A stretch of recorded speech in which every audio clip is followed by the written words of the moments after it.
Bonjour, place Bozwami, bandeko na ngai, moi une minute de colère oyo. Na ngai tolo ba mouké na nos problèmes, il y a lettres, ou les fameux lettres.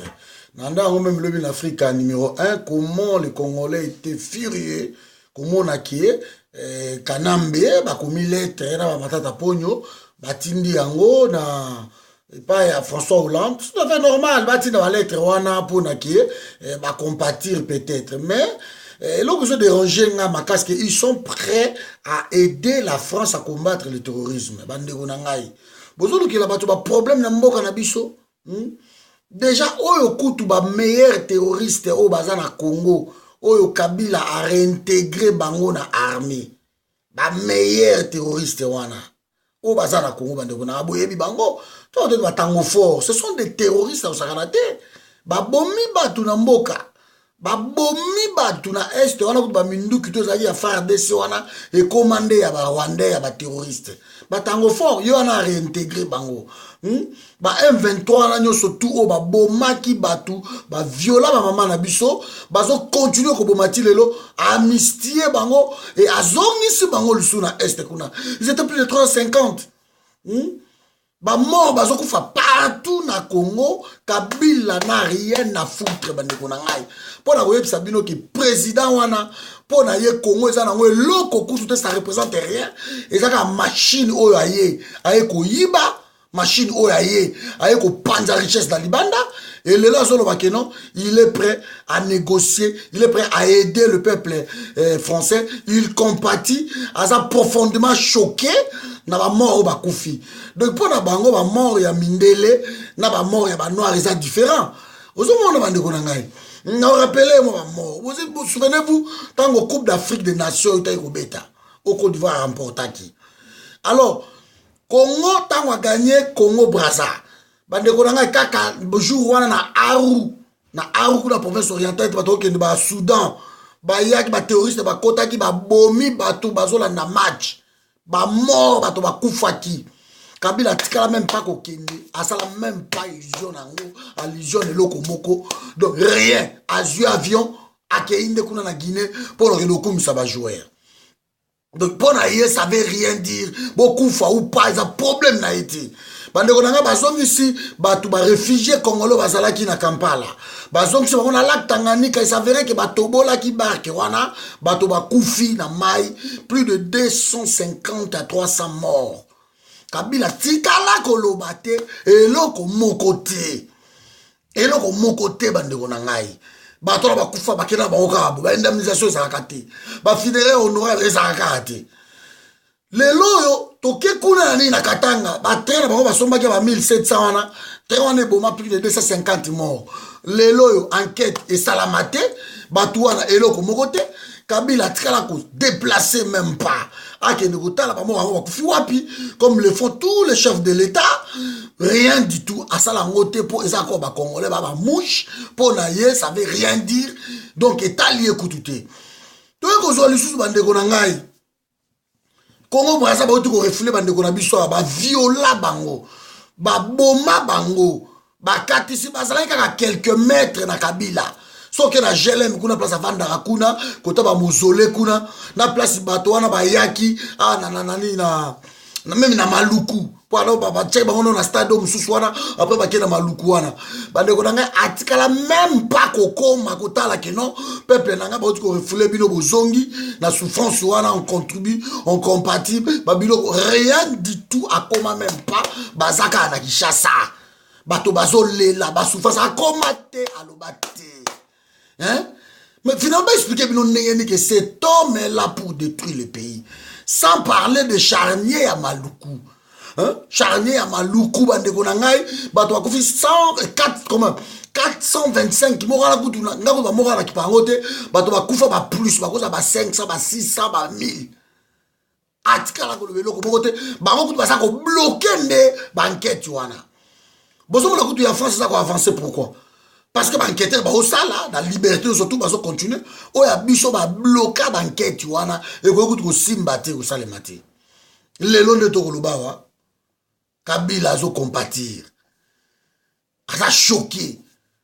Nazo comprendre. Donc, bato ndenge wana bandeko na ngai ska lingimbo kana biso. Ba mort ba chaque jour na Congo. A ko aider ba français na nina. Au Calève hein, na service secret qui a aidé ba français. Vous vous rendez compte? De l'autre baso nous qui a un problème parce que ceux qui la lettre en ndenyo ala boy et quoi il na ba Daesh. Ba ko ba ki non donc Congo pas ga combattre biso ba kitsa ba bombe no boko ka bango. Parce que service secret la biso ezande ya ko boma. Service secret la biso ezande ya ko nyoko ba congolais au kanga ba opposant ko tshaka ba prison. Vous voyez? Donc, si vous avez un problème dans le biso, tika ba français ba enterrer ba mort na bango. On a moni que non, ba parlementaire mais ba ivoirien ba bimi ba marché pour na soutenir ba mort wana ba français. Voilà. Donc ba pays comme ça, autre moni que to yango ba lingi génération na bisoté, bato ba bima ba diaspora ba so pouvoir. Parce que si ba diaspora ba su pouvoir makambo changer na mboka wana. Vous voyez? Donc vraiment on a très dessus. Et nangana loba ke batika pays na biso kimia kabila bakoki ko aider ba français na eloko moko te botika biso to za la kimia to boy ba problème. Il y a eu tellement de morts na Congo, vrai terroriste numéro 1 ezande yom to vandi wana, vrai terroriste numéro 1 eza ba tuloko la bana ba bisengimana au réhabilité bango au comme si la tête ya police na biso ba no tango fort comme si bango ba général ozongi si et place azalaki. Donc ba vrai terroriste ezande yo motoza ko boma peuple na biso yango peuple pour finir so vous comprendre te que président wana za na kati aso aller pour la nyoko la bino en tout cas bino mo mona ba mort en France to compatir c'est tout à fait normal parce que nous vivons en France ça fait des années toza na bana awa nous compatissons parce que ko iko zo peut-être zo moi na ngai na terrasse il y a même des Congolais ba kufaki voilà nous compatissons et ça s'arrête là. Vous avez une cause de la politique étrangère parce que il faut un dictateur basala. C'est tout à fait normal malgré Boara. Nous avons tant que Saddam Azala qui koto Azala qui na Libye onani Mutnabiso Kadhafi, Ozu Ben Ali, Ozu Moubarak, ils ont réussi même à Bachar ils ont réussi à maîtriser Batouana parce que peuple là sont côté bango liberté ba péter partout. Bilo obité beaucoup de sa démocratie, de façon la vivre côté partout, yango toza ko arriver na biloko oyo. La démocratie ça s'exporte pas. Bango kuna moyen nous répondre vous frapper démocratie na ndenge na bango ya kuna ke ba yebi peuple na bango il faut kanga bango makasi. Bilo obité boité. Vous voyez? Donc vraiment na Chine kuna de ba vivre à kuna na Chine. Hein? Ba ça peut na demanda mais façon na bango ba kanga peuple na bango na ça ba vivre à te ba li rater. Voilà, donc on a vraiment très dessus. On a continué encore une fois. Parce qu'on comprend que le peuple a koufa et belé. Bon, libérer même banquette. Parce qu'on a radek suprême, bokangi, petit, on a aboyé. Parce que l'opinion a été dérangée. Bah, te belé, bah, mouyambo, bah, dans prison, bah, diomi. Parce que, et voilà, et bah, opinion na bango, et ça, vous dérangez, bino. Alors, vous êtes prêts à collaborer, à aider, bah, toi, Libanda, pour attaquer les terroristes, pour attaquer bango suite à la politique na bango étrangère. Mais oh ya mboka na bino moko vous n'arrivez même pas. Beni bato ba okufa chaque jour, ba massacre na Beni. Comme disait l'autre que non soki Beni kozonga kimia kaka mukolo tipo yo kanambe alonga na mboka na biso. Voilà bandeko na ngai. Alors tango asaka wana bozaka kolinga subo kende lisusu ba dialogue na bino bo pesa su muto aboye 3 ans 4 ans 5 ans avant na pays. Bon, qu'il y a un référendum et que Simbati, tout ça, voilà le qu'on a là, faut pas très dessus. Nous encore un méchant à Goussakanate, na battu de président de Kanambe, na poste na Moka na biso. Un type qui ne dit rien, mais il y a un temps où à occasion à lobby parce que Mindele a zo luka moyenne. Ah, Madoué François Hollande, abonné là a flatté comme ça que non on a aidé bino tikanga la pouvoir. On a flatté, ba flatterie moko ta ba amike, biso sur total yango déjà. Pour finir par Kokende.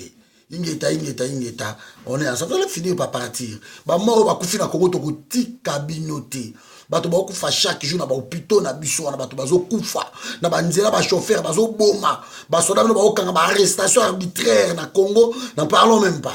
ngelo zo ba biso que nous besoin compatir boli bo aider bango pour na ko traquer ba terroriste boli ka so ba problème na mboka parce que ba terroriste na bango ba sakana te ba ko péter ba bombe na mboka la biso souffrance de Jézali à sakana te boli bo me la biso isusu et le koni le chaos est régné pour yotika na pouvoir moi organiser ba élection zate de pour na occasion yo c'est bon pour na ko kota wana na brèche wana pour na ko va na pouvoir mo vanda te o kende ingeta on est ensemble.